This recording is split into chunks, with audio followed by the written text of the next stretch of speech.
Yo, what's going on, everybody? It's your boy Don from First Earth Media, and today it is time for another episode of Let's Be Real, a show where I keep it realer than real about my experiences, my stories, and my advice to you about this freelance filmmaking business. So today, we're going to talk about something interesting that I did. I watched 2020 videos on success and motivation, and I'm going to break down everything I learned in those videos and put it into this video. You got people like David Goggins, you got people like Les Brown, you got Gary Vee. All these guys talk about ways that you can make your dreams come true. Hard work, sweat, blood, and as Gary Vee says, eating shit. What I really realized was that it's kind of a simple formula to it. It's just that we complicate things because we get in our own way. And I'm not perfect, shit. I'm still learning a lot of this stuff. I'm just taking you guys on the journey with me because it seems like it pretty much encompasses 5 pillars that you'll need to do. So here we go. Number 1, belief. You have to believe in what you're doing and your ability, and really most importantly, yourself. You're gonna run into a lot of challenges while you're out here chasing your dreams. Because with this whole belief thing, I feel that you have to believe in something that you can't see in the present moment. People are gonna call you crazy, all because it's your dream. And to be honest, it's hard for them to really see your dream. They don't dream about it. Just think about how you gotta recall a dream back to somebody. You know, I had a stand-up comedian named Patrice O'Neal put it like this. He said, you ever try to tell a dream to somebody, then they listen to you like, yeah, okay, so it was flying stop signs and candy corn people. The fuck you? Okay. It's not gonna make no sense to them. But if you really believe in those flying stop signs and candy corn people, can't nobody tell you I'm just knock knock. Who's there? Especially if you feel like that you can make it possible. And there is a possible way to make it happen. Which will bring me to my second point. Planning. Planning is such a big aspect of success and is oftentimes overlooked, especially by me. Like in the beginning stages, I would often wing stuff. Even when I was doing these videos, I would wing it. I wouldn't do a script. I would be sitting down in my little studio area, shoot my video fucking up for hours. I mean, my very first episode, I had the hardest time recording that, but not necessarily because I was nervous on camera, but really because I didn't plan what I was gonna say or how I was gonna go about my episode. And now it's a little bit more freeform. I take notes. I try to think about my topics beforehand. I don't just let it come off the top of the dome. But I say all that to say that planning is super important because it gives you a roadmap to get closer to your dreams, your goals. I mean, even think about it with big companies, they don't just go throughout their year and just wing shit. No, they have a plan. They're like, hey man, we're gonna do this in quarter 1, we're gonna do this in quarter 2, 3, 4. It's all orchestrated. It's hard to kind of come up with a 5-year plan sometimes, but I at least try to come up with like monthly goals. A lot of plans don't go right. I mean, have a plan A and a plan B. A lot of people shun having a plan B because they think that you're distracting from plan A, but I like my ass covered, so I'm gonna have me a plan B. You should always be thinking about stuff like that. Like I even think about Batman, right? You say he don't have superpowers, but he got 2 superpowers to me. He's super rich and he has superhuman preparation skills. And you know, he has a gadget for everything. And all he carries around is like this little ass belt, but it seems like he has just what you need in a nick of time. And why is that? Of course it's writers, but if we had to be realistic, it's because Batman planned and prepared for every possible situation that could happen. I think that's amazing. Shit, that's you thinking with foresight. I mean, when was the last time you seen an army run into war without a fucking plan? You seen those movies where that happens? They get slaughtered. Figuratively speaking, that's what'll happen to you if you don't do any planning. Don't be afraid or too proud to ask for help. It can seem pretty overwhelming if you do it by yourself if you haven't done it. Number 3, execute. Just fucking do it. You have to do it, like Nike, right? You can do all the planning in the world. You can have the best plan. But if you don't do anything to make it happen, it's just gonna be that. Just a fucking plan. If you're not gonna use it, instead of calling it planning, you should just call it this I'm never gonna fucking use. And so often we worry about being perfect and making it look right the first time. The ideal of perfection, or what you think could be perfect, will come to you over time the more that you actually do it. Give it a shot. If it doesn't look right, you got all the time in the world to adapt. Nobody great has ever been perfect. You think about Mike, you think about Kobe, you think about all the greats, and they've had bad games. They've all missed shots. They've all been got. But It's how they bounce back.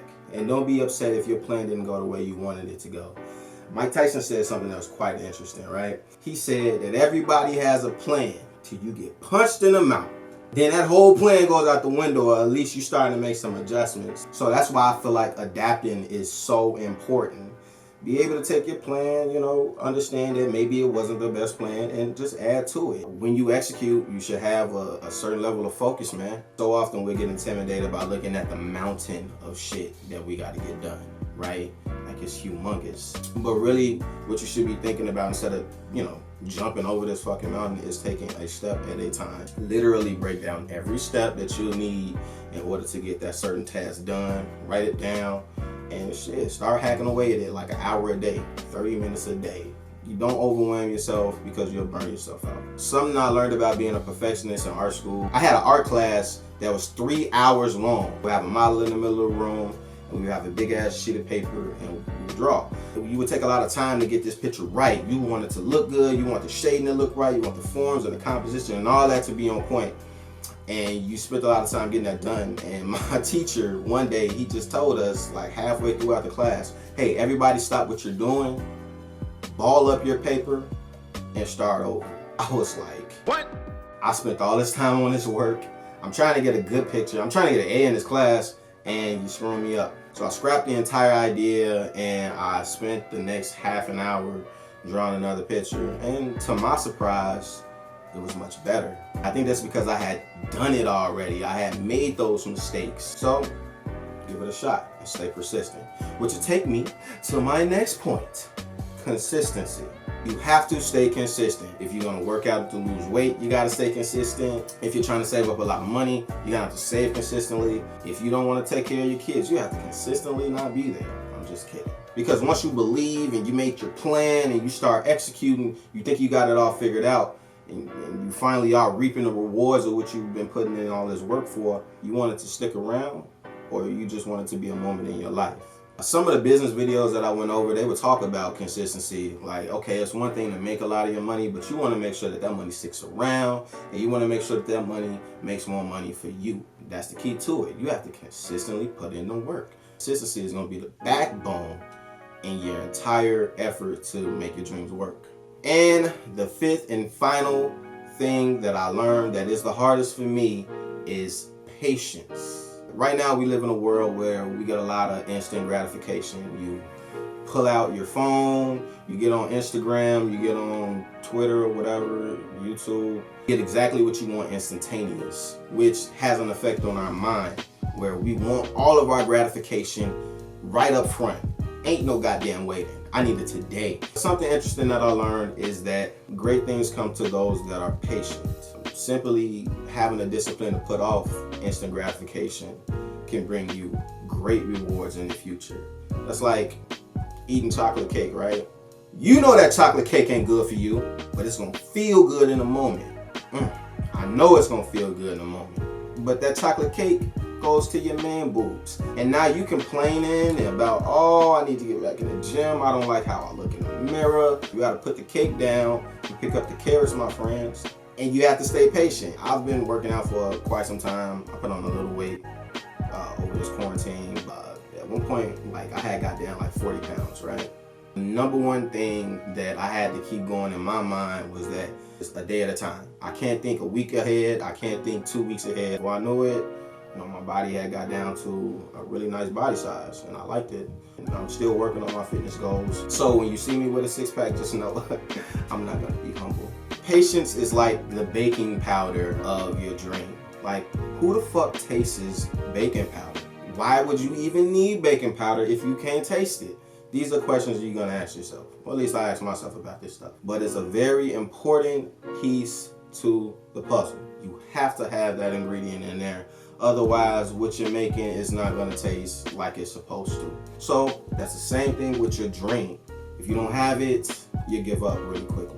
You'll think all the belief and planning and execution and consistency will be for nothing because you're not getting it right now. As cliche as it sounds, you have to enjoy the process. Love to me is liking something so much that you're willing to accept all the flaws and the pain that'll come with it. Right now, the only thing I'm in love with is my passion and making my dream happen, I have to apply all these 5 pillars in order to make that happen. And that's something I work on every day.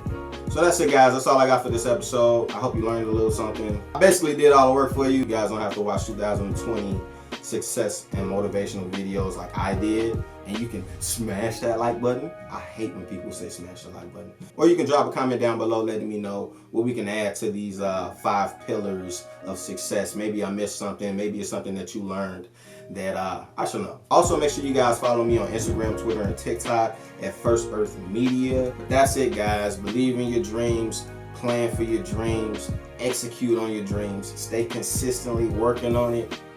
And stay patient. I'll holler at you guys. Peace.